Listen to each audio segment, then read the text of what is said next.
July 2024, what started as a routine morning patrol along the Arizona-Mexico border turned into the biggest corruption scandal in North American history. A retired DEA agent named James Hawkins, guided by nothing but gut instinct and 30 years of experience, stumbled upon something buried deep in the Sonoran Desert.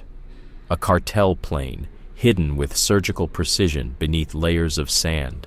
At first glance, it looked like just another crash site, but this wasn't your typical drug run gone wrong. What James found inside that wreckage wasn't drugs, it wasn't weapons, it was something far more dangerous. Evidence of a sprawling criminal network stretching from Mexican state houses to the highest halls of power in Washington, D.C. That single discovery would unravel a $2 billion web of corruption, murder, and betrayal. It led to the arrest of 2 Mexican governors, 4 U.S. congressmen, and a long list of high-ranking officials who thought their secrets were safe forever.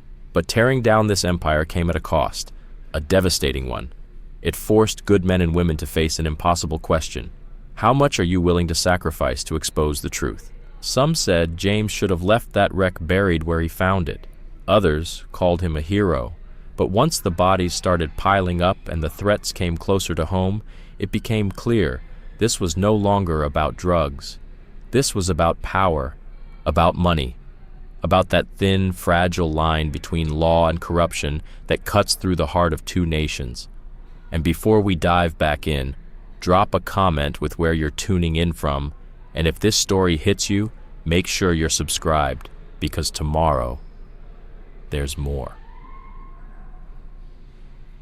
The sun hung low over the Sonoran Desert as James guided his horse down a familiar trail. 3 decades with the DEA had trained him to feel the desert like it was part of him, and something felt wrong. The wind had shifted overnight, uncovering patterns in the sand that shouldn't have been there. "Easy, girl," he whispered, pulling the reins gently. His horse twitched her ears, picking up his unease. Most people wouldn't have noticed the faint tracks. But James Hawkins wasn't most people. He dismounted, boots crunching the sand, eyes scanning every grain. His phone buzzed. His daughter's face lit up the screen. "Dad, you promised. No more patrols. Just exercising the horse, sweetheart." "Sure. And I bet the satellite phone and binoculars in your saddlebag are for sightseeing?" He grinned. "You sound like your mother. Someone has to look after you. You're retired, remember? I'll be home for breakfast. Love you. Love you too. Be safe." He pocketed the phone and followed the tracks behind a dune, carefully hidden but not perfect. Then he saw it, a piece of aircraft wing buried under the sand. 20 minutes later, he was staring at the remains of a cargo plane, methodically stripped and hidden. This wasn't a crash. This was a burial. The cockpit had been cleared out. But in the cargo hold, something caught his eye. A half-crushed laptop and a waterproof case full of documents. His satellite phone was in his hand before he even realized. "Rebecca, it's Hawkins. You remember that favor you owe me from Juarez? James, it's been 2 years. I need your eyes in the sky. Something's not right. You know I can't just... Rebecca, it's a cartel plane buried. But they were too careful. This isn't standard ops." A pause. "Send me your coordinates." As he read them off, he spotted a glint on a distant ridge. Binoculars? A rifle scope? How fast can you get those images? 20 minutes, maybe 15? Make it 10. I'm not alone. He ended the call and scanned the horizon. The figure on the ridge was gone, but he could feel it, eyes on him. His hand moved instinctively to where his weapon used to be and found nothing but empty air. Back in the cargo hold, more shocks. Bank statements, letters on government letterhead, and names straight from the headlines. This wasn't a drug run. This was a political powder keg. His phone buzzed. "Rebecca. Jay, you need to get out. Now." "What do you see?" 3 vehicles coming fast from the south, dust trails, heavy. He didn't hesitate. He grabbed the documents and laptop, stuffed them into his saddlebag, and snapped photos of everything else. "How long do I have?" 5 minutes, maybe less. Call Peter Crawford at the sheriff's office and... A rifle cracked. Sand exploded near his boots. "Tell him I found something." And Rebecca, "Tell him to bring everyone." The horse spooked but stayed close. James mounted fast. As they crested the first dune, more shots rang out behind them. His mind raced. The names, the plane, the lies buried in the sand. And he knew. This wasn't the end. This was just the beginning. This was bigger than drugs. Someone had gone to incredible lengths to bury that plane. And now, they were going to even greater lengths to make sure it stayed buried. Linda's voice echoed in his mind. "You're retired now, remember? But some truths won't let you walk away. Some things demand to be found, no matter the cost." The sound of engines grew louder behind him as James Hawkins pushed his horse harder, sand whipping beneath them. He knew these dunes, every wash, every ridge for 20 miles, and he'd need all of it just to survive the next hour. Bullets kicked up sand at his heels. The vehicles were closing in, but just ahead he saw the jagged rocks of Dead Man's Canyon. If he could make it there, maybe he had a shot. His satellite phone buzzed. One last message from Rebecca. "Satellite shows more vehicles coming from the east. James, what did you find out there?" He didn't answer right away, just urged the horse faster. The canyon rose in front of him, its narrow walls like tombstones in the desert sun. "I found the truth," he muttered. "God help me." Behind him, the desert roared to life. Engines, gunfire, men who'd killed to keep the past buried. Inside the canyon, he weaved through sharp turns like he'd done 100 times before, hoping it would buy him a few precious minutes. "3 vehicles trying to circle to the north exit," Rebecca's voice crackled. "How long until Crawford's team gets here?" 10 minutes, maybe more." A bullet ricocheted off the canyon wall. Someone had found a perch. He might not have 10 minutes. The documents in his saddlebag felt like they were on fire. Names, dates, bank accounts, and the unmistakable signature of Governor Santos on a shipping manifest that didn't match any legal records. Then the canyon opened up into a wash, fresh tire tracks, and in the middle of the trail, a police cruiser. Lights off, engine silent. The man behind the wheel wasn't with Crawford's team. James felt it in his gut before the uniformed deputy even stepped out, weapon drawn. "Retirements made you soft, Hawkins." "Rodriguez," James muttered. "How much did they pay you?" "Enough to disappear early. Hand over the docs." More engines closing in fast. "You even know what's in these?" "Don't need to, just need to deliver." James shifted in the saddle. "You always were a bad shot." Rodriguez's finger tightened on the trigger. "I won't miss at this range.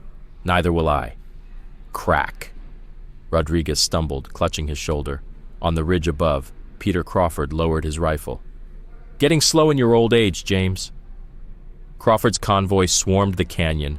Deputies rushed to lock down the area. Rodriguez was already cuffed and cursing in Spanish. "Peter," James called out, "we've got more coming. Already blocked the exits. State police are on standby." Crawford holstered his weapon and stepped closer. "So, what kind of hornet's nest did you stir up this time?" James pulled the documents from his saddlebag. "See for yourself." Crawford flipped through them. His face darkened. "This goes way up. Higher than you think. Look at the signatures. Jesus Christ, Governor Santos, and these account numbers." James's phone buzzed again. "Rebecca." "James, before the cartel showed up, there were other vehicles at the crash site, government plates." Crawford looked up. They knew. They tried to clean it before anyone else found it. "And now," James said, "they know we have it." He looked at Crawford. "This isn't about drugs anymore. We need real protection. Witness security won't cut it. Not with these names. FBI, maybe. But we've got to move carefully. One wrong step, and they'll bury us too." Crawford's radio crackled. "More vehicles approaching from the south. Not cartel. Black SUVs. No markings." Rebecca's voice came through again, tense. "James, these match diplomatic security patterns. Somebody just played their insurance card." James checked his phone. Multiple missed calls from Linda. "Peter, I need a favor." "Name it." "Get this to Andrea Luna, FBI. Not official channels. She worked the Juarez case. We can trust her." "And you?" "I need to get to Linda. They'll come for her next." Crawford didn't argue. Just toss James's car keys. Go! We've got this! As James sped away, the black SUVs were just cresting the far ridge. The documents were safe, but the laptop in his jacket, that was the real bomb. Names, dates, bank accounts, connections between two governments. Then his phone rang. "Dad, something's wrong," Linda whispered. "I've been looking into patrol schedules in your sector. There are patterns, gaps in coverage. Someone's creating blind spots." "Linda," James said, his voice steady now, "listen to me carefully. Are you at home?" "No, not at the paper. Don't stay there. Find a public place. I'm on my way." "Dad, what's going on?" Linda's voice was tense. "Remember that story you wanted to write about border corruption?" James said, eyes locked on the highway ahead. "Yeah, it's bigger than we ever thought." He ended the call just as another black SUV merged onto the road behind him. Civilian plates. But the way it moved told him everything. This wasn't random traffic. The laptop beside him still glowed, files slowly decrypting. But he didn't need the screen to know. There were more secrets buried in there. Ones that people were ready to kill for. First, he had to reach his daughter before they did. In Phoenix, FBI agent Andrea Luna stared at her monitor, frowning. Border Patrol logs from multiple sectors. Patterns that made no sense. Unless they were intentional. Her encrypted phone rang, a number she hadn't seen since Juarez. "Luna," she answered. "It's Crawford. We've got a situation. Remember James Hawkins?" "Hard to forget." "What's he gotten into now?" "He found something. Something that's got the Mexican governor's office scrambling to shut it down." Andrea looked back at the logs. The pieces were falling into place. "How far up does this go?" "All the way to D.C. I'm sending you something. Don't log it. Don't report it. Just be ready." The line went dead. She turned to the window, the Phoenix skyline gleaming in the midday haze. It had been years since something felt this big. Her computer chimed again, an internal alert. All agents ordered to stand down from border investigations in sectors 7 through 12. Direct order from Washington. Someone was trying to kill the story before it even started. Then her encrypted phone buzzed again. A text. No name, no signature. The plane was just the beginning. Follow the money. Phoenix traffic crawled under the sun as James weaved through lanes, constantly scanning his mirrors. The phone wouldn't stop buzzing. Crawford updating him on roadblocks. Rebecca tracking the SUV patterns from surveillance cameras. Linda digging deeper into the paper's archives. The laptop showed wire transfers, shell companies. But it was the names that chilled him. One in particular, Senator Donald Parker. Documents signed by Parker himself authorizing special border operations. The same areas Linda flagged with blind spots. "Dad, you need to see this." Linda's voice broke through the static. "I'm looking at public records," she said. "Every time there's a gap in border surveillance, there's a spike in wire transfers to a development firm in Calhoun. Who owns it? That's just it. The money traces back to a trust managed by Parker Industries." James tightened his grip on the uppy wheel. "That's the senator's family business." "Exactly," she said. "And guess who just landed a $100 million contract for border infrastructure?" James glanced in the mirror. A black SUV. Different this time. Civilian plates again, but the driver, federal posture, trained, focused. "Linda," he said, voice hardening, "don't go anywhere. I'm 3 minutes out." Back at the FBI field office, Agent Luna was piecing together a full picture. Surveillance photos, manifest records, patrol gaps. She'd handled cartel ops before, but this was coordinated. Something darker. Then the secure line rang again. "Agent Luna," she answered. "This is Senator Parker's office. We understand you're reviewing border protocols in Arizona. Just a routine analysis. This is a courtesy call. That investigation is now under congressional oversight. Cease immediately." "Under whose authority?" "National security." The line went dead. National security didn't usually care about routine border checks. Something was wrong. Her email pinged. A message from Rebecca Loy. "Satellite records are being wiped. Someone's erasing the past." Across town, Rebecca's fingers flew over the keyboard. Entire years of satellite data, gone, deleted in real time, but they'd missed something. She saw it in the pattern of the deletions. Then a shadow fell across her desk. She reached for her phone, but a hand caught her wrist. "Señorita Loy," a voice said, soft and accented. "We need to talk about what you saw." She looked up. Emilio Rivera, cartel enforcement, or at least he used to be. "Things change," he said, releasing her wrist. "Like finding out the people you work for are working for someone else." "The plane," she said. "It wasn't supposed to crash, was it?" He smirked. "Smart girl. No, it wasn't." The pilot got nervous. Panicked when he realized what was really in that cargo. "Evidence," she said. "Names, account numbers. Enough to take down people on both sides of the border," Rivera whispered, glancing at the window. "The kind of people who make cartels look like street thugs." At the newspaper office, Linda worked quickly. Every major border contract from the past 5 years, all routed through companies tied to Parker Industries or Santos Enterprises. Billions of taxpayer dollars, shell companies. Her phone buzzed. A message, no name, just a warning. "Stop digging, final warning." And across the state, in a quiet sheriff's office, Crawford's deputy laid down the morning reports. Something was wrong. Border Patrol had gone silent, and someone, somewhere, had just hit the reset button on a conspiracy that had been growing for years, and was now dangerously close to exposure. Dark again in sectors 7 through 12. The same dead zones, same missing data. Luna's secure line rang. "Crawford, it's Luna. I've got something. That plane? It matches a flight plan filed 3 months ago. A private charter?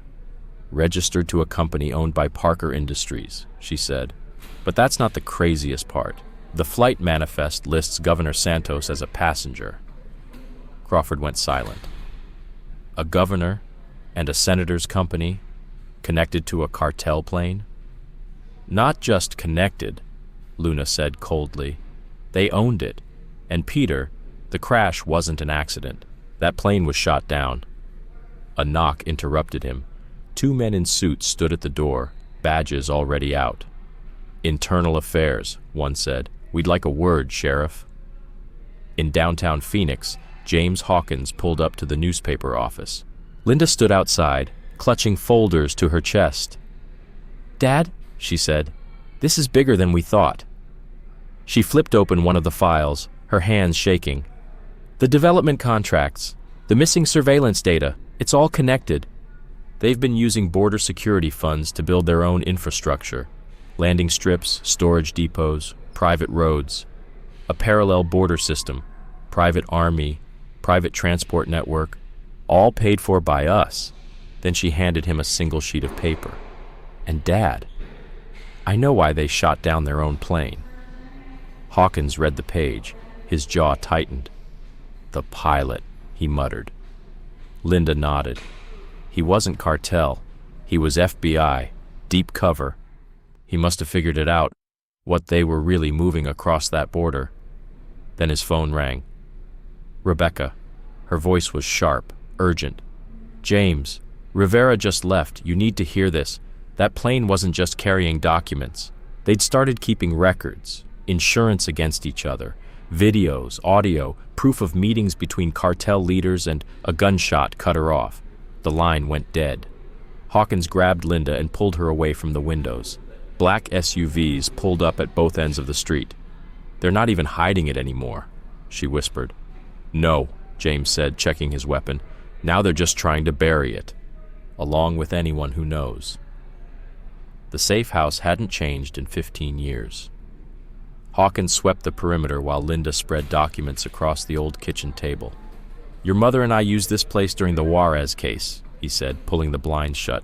"Nobody knows about it, except a few former DEA contacts." "And you trust them?" Linda asked. "Trust is a strong word. But they hate corrupt politicians more than they hate the cartel." His phone buzzed. Rebecca again. Her voice was weak, but alive. "James, I'm okay. Bullet missed. They took my servers, but I found someone. Someone you should meet." "Who?" "Teresa Gomez, former customs officer, the whistleblower from last year's border scandal." The same one who vanished? She's been collecting evidence ever since. Money trails, fake manifests, all of it. Keep her close, James. A car door slammed outside. Hawkins moved to the window, gun ready. Gotta go. Meanwhile, Luna's FBI office had become a battlefield of paper and paranoia. Trusted agents surrounded her desk, surveillance photos, financial data, smuggling logs. Boss, Agent Wilson said, handing her a folder, we found something in the customs data. Every time Parker Industries landed a new contract, specific border checkpoints went dark. Not all of them? No, just certain cameras, scanners. The gaps weren't accidents. They were surgical. And what moved through during those blackouts? Wilson hesitated. Officially, nothing. Not a single crossing logged. Perfect cover for high-value cargo, Luna said. Drugs, weapons, or people, Wilson replied quietly. She scanned the data again.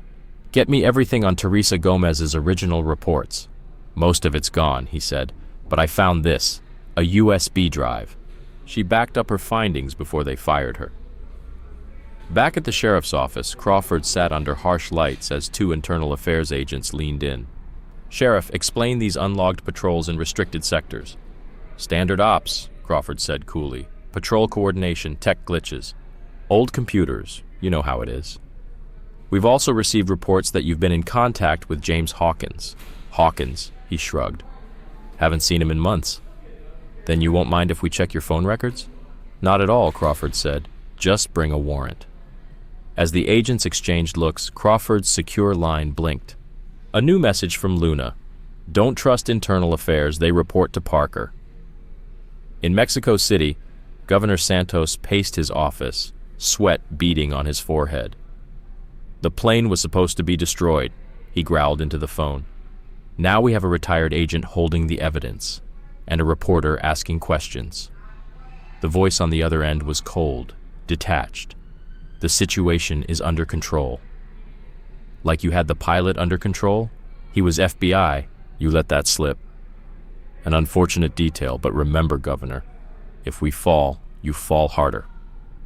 Across town in a dim motel room, Teresa Gomez spread documents across a worn mattress. Rebecca worked beside her, copying files, eyes darting to the door. It started small, Teresa explained. Cargo weights that didn't match manifests. Inspection reports for phantom shipments. Nothing added up. And how deep does it go? Billions, she whispered. Real cargo. Fake paperwork. Blind spots created on purpose.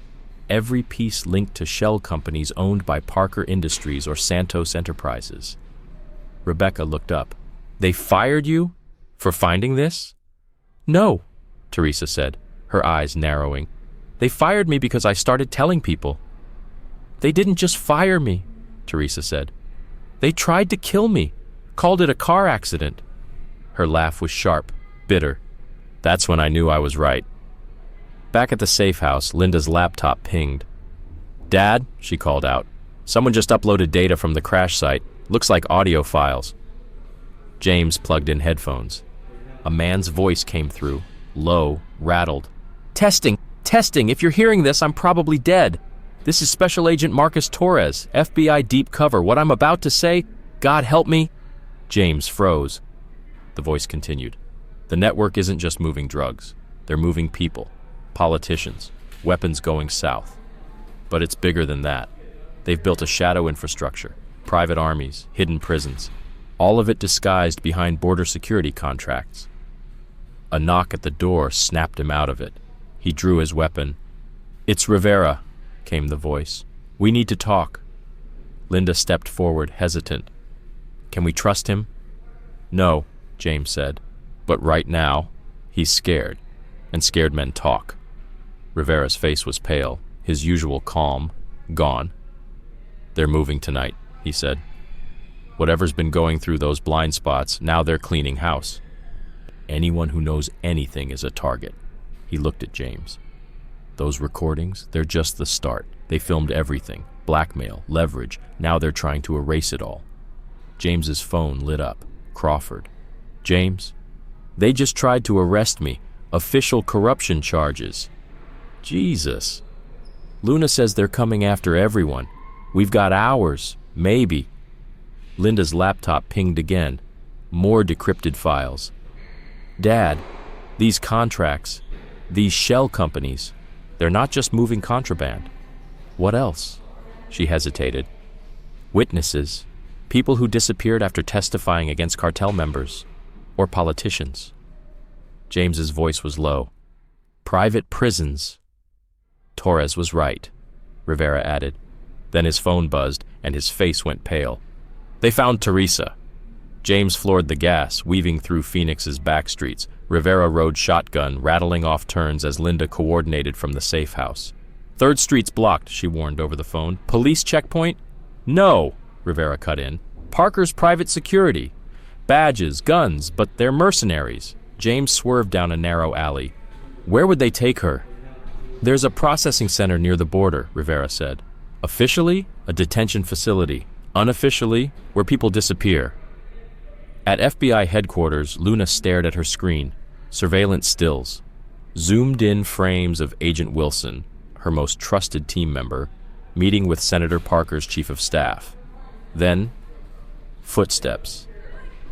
Wilson appeared in her doorway, hand near his weapon. Checking my background, boss? He said with a crooked smile. You should drop this case. They're offering you early retirement, full pension. And if I say no? There are worse places than prison. Her hand moved slowly toward the drawer. You know what they're doing, she said. The people they've disappeared. I know, he replied. It pays better than the Bureau. Pfft. The shot was suppressed. Wilson collapsed. Luna's backup weapon still smoked as she hit the panic button.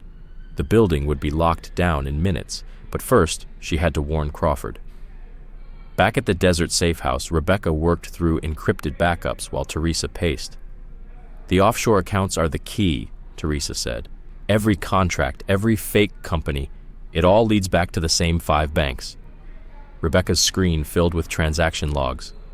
Billions, she whispered, all routed through shadow accounts. But money's only half the story. She pulled up satellite imagery, remote compounds, fenced off. No road access, no registry. Private detention centers, Rebecca said. They're not on any official list because they don't exist. Perfect places to make witnesses vanish. A vehicle pulled up outside. Teresa reached for her weapon. You said this place was safe. It was, Rebecca replied, already wiping servers and uploading backups. Now we move. Sheriff Crawford's truck rumbled along a dirt road toward the border when Luna's voice came through his phone. Peter, Wilson was dirty. There are moles across the Bureau. Internal Affairs just tried to serve me a warrant. They're not hiding it anymore, Crawford muttered. I found something, Luna continued. In Wilson's files, coordinates, timetables. There's a major operation coming through tomorrow night. How major? Biggest blackout I've ever seen, 3 hours, every checkpoint dark. Crawford's fingers gripped the wheel. What are they moving? Not sure, but it's not cargo. It's people. She sent files to his email. Crawford pulled over and opened them on his phone. Surveillance stills. His face went cold. I know some of these people, he whispered. Witnesses from my old cases. They didn't disappear. They were taken. In Phoenix, Linda's laptop pinged with a high-priority alert. She enhanced satellite imagery of a remote border compound. Dad, she said into the phone, we've got movement at the facility Rivera mentioned, multiple vehicles, heavy security. They're moving her already? No, she said, voice tight. This isn't a prisoner transfer. These look like private military contractors. In the car, Hawkins's jaw clenched. They're not running anymore, he muttered. They're preparing for war. What aren't you telling us? Rivera stared ahead. The prison network isn't just for witnesses. It's a private army. Inmates are offered one way out. Work for them. Most say yes. Linda's voice crackled in. Dad, Rebecca just found more files, money trails. It's not just drug money. They're laundering billions from defense contracts and government spending. Hawkins understood. They're using our own money to build a military force. At the detention facility, Teresa Gomez was led into an interrogation room where Governor Santos waited. "We need to talk about your evidence problem," he said with a smile. Meanwhile, Luna received a coded message. "Tomorrow night, 3-hour window, full deployment." She forwarded it to Hawkins with a single note. "This is it. The whole network goes active." Rivera's phone buzzed. His face went pale. "They're not just moving Teresa. Tomorrow night, they're emptying all the facilities." "Why?" Hawkins asked. "Because after tomorrow, they won't need to hide anymore." As the sun set, Hawkins and Rivera studied security patterns. Teresa sat in silence across from her interrogators while a rescue op took shape. Rivera whispered, "I designed their system. There's a 20-second blind spot at the maintenance door every shift." Linda's voice returned. "Dad, Rebecca decrypted more plane data. You need to hear this." A recorded voice, shaken and tense. "This is Special Agent Torres. If you're hearing this, I'm probably dead. The network isn't just moving drugs. They're moving people, politicians, weapons. They've built a private infrastructure, armies, prisons hidden behind border contracts, and tomorrow, God help us all,